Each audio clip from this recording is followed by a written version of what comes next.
Midsummer is the traditional way of saying the longest day of the year. That's where the name came from, Midsummer's Music.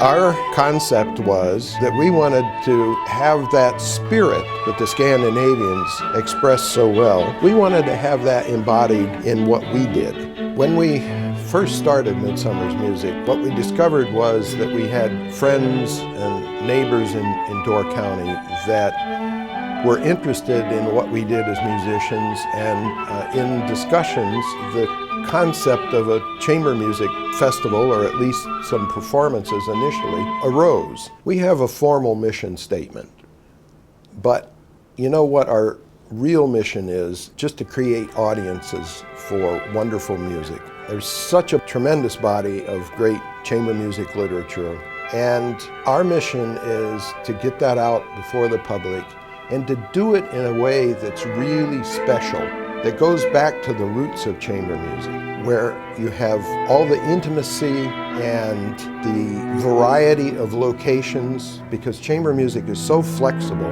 Chamber music can be performed almost anywhere. The bottom line is, it's got to be fun. It's got to be something people really enjoy. So we try to keep the music at the heart of a very enjoyable and special evening.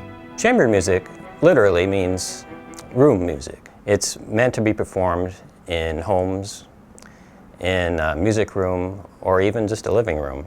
And here in Door County, we've been able to do just that. So we're taking music back to its roots, how it was meant to be performed. And it actually works so much better than in a large concert hall, because the audience is up close and there's this intimacy, and musicians feel like they can be more subtle in their inflections and the colors they're getting in their instruments, because they know they'll be perceived.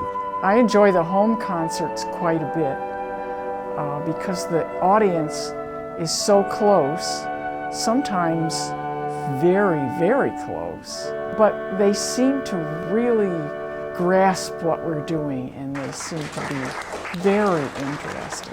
All of our venues, to a certain extent, are unusual.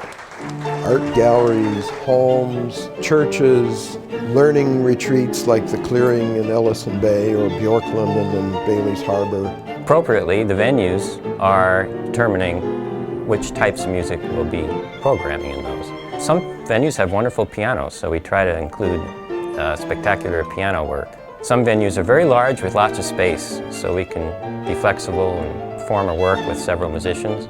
Some venues are more intimate, not much space, and works well for 3 or 4 people to perform in. I think one of the most gratifying and heartwarming things that discoveries that I've seen throughout the years with Midsummer's Music is the kind of support we've been blessed with. You know, it takes so much to put on a music festival. Yes, it takes money, and we need donors, and we have wonderful donors, and we can always use more. But it also takes a lot of volunteer help. Every concert that we perform has a reception.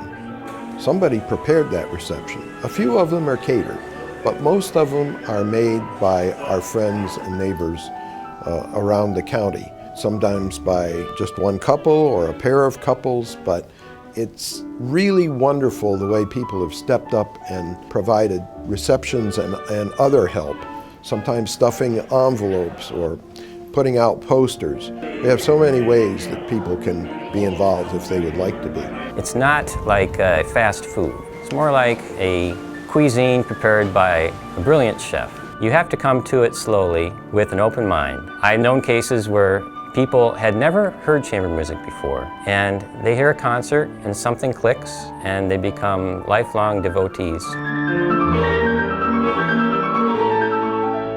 Door County has become a real destination place for music lovers. That was part of what motivated our starting our season in June, was to help develop a broader musical season in Door County. So it wasn't just in August or July and August, but to spread out into what are called the shoulder seasons, some more musical offerings. And one of the things we were absolutely committed to was it had to be as good as we could possibly make it.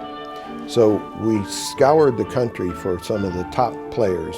And I've had people come up to me and say, you know, I don't know where in the world I would go to hear anything any better. That's what we want to hear from our audience. That's what we're aiming at, is world-class performances. We want to create that atmosphere of midsummer, of birds singing, wonderful smelling wildflowers, sunshine, water, good food, good drink, and wonderful music.